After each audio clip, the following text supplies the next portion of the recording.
ہمیں ملا ہے چکوال سے غلام فاطمہ صاحبہ کا. وہ یہ کہتی ہیں کہ میری شادی کو 10 سال ہو گئے ہیں.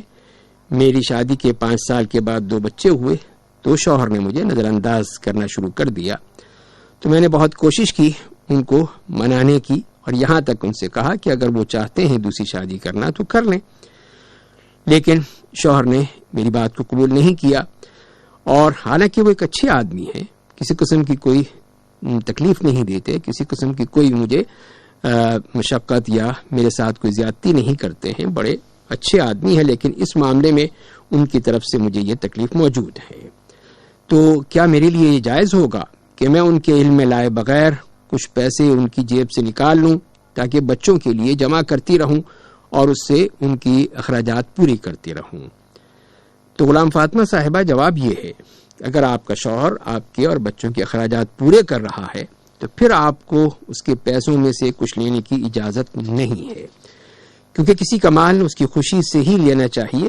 اس بارے میں ارشاد باری تعالی ہے کہ یا ایھا الذین آمنوا لا تأکلوا اموالکم بینکم بالباطل الا ان تکون تجارۃ عن تراض منکم, کہ ایمان والو اپنی دولت ناجائز طریقے سے مت کھاؤ مگر یہ کہ خرید و فروخت تمہاری آپس کی رضامندی سے ہو.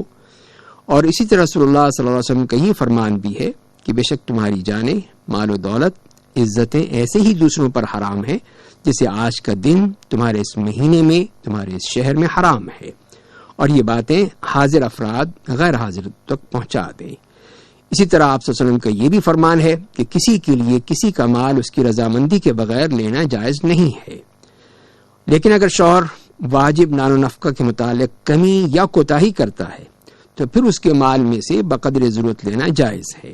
اس کی دلیل ہمیں ملتی ہے عائشہ رضی اللہ تعالیٰ عنہ کی حدیث میں کہ وہ فرماتی ہیں کہ ہند بنت عتبہ نے آ کر کہا کہ اللہ کے رسول صلی اللہ علیہ وسلم, ابو سفیان کنجوس آدمی ہے, وہ مجھے اتنا خرچہ نہیں دیتا جو میرے اور میرے بچوں کے لیے کافی ہو.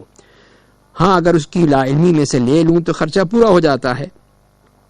تو اس پر رسول اللہ صلی اللہ علیہ وسلم نے فرمایا تم اتنا لے لو جو تمہیں اور تمہاری اولاد کے لیے کافی ہو. اس سے ہم یہ کہہ سکتے ہیں کہ ایسی صورت میں جبکہ شوہر واجب نان نفقہ کی ادائیگی میں کمی کرتا ہو اور پوری طرح ان پہ اخراجات پورے نہ کرتا ہو تو پھر شوہر کے مال میں سے اس کی اجازت کے بغیر لینا جائز ہوگا. لیکن اگر وہ پوری طرح ادا کرتا ہے اور سب کچھ اس کے اخراجات برداشت کرتا ہے تو اس صورت میں پھر لینا جائز نہیں ہے. اور اسی طرح یہ بھی ہے کہ رقم جمع کرنے کی بھی ضرورت نہیں ہے, ذمہ داری اس لیے کہ وہ شوہر کی ہے, الا یہ کہ وہ اجازت دے دے. اگر وہ اجازت دیتا ہے تب تو آپ رکھ سکتی ہیں, اگر اجازت نہیں ہے تو پھر کوئی ضرورت نہیں ہے کہ آپ اس کے مال میں سے کچھ لیں جبکہ اس کی اجازت بھی نہ ہو.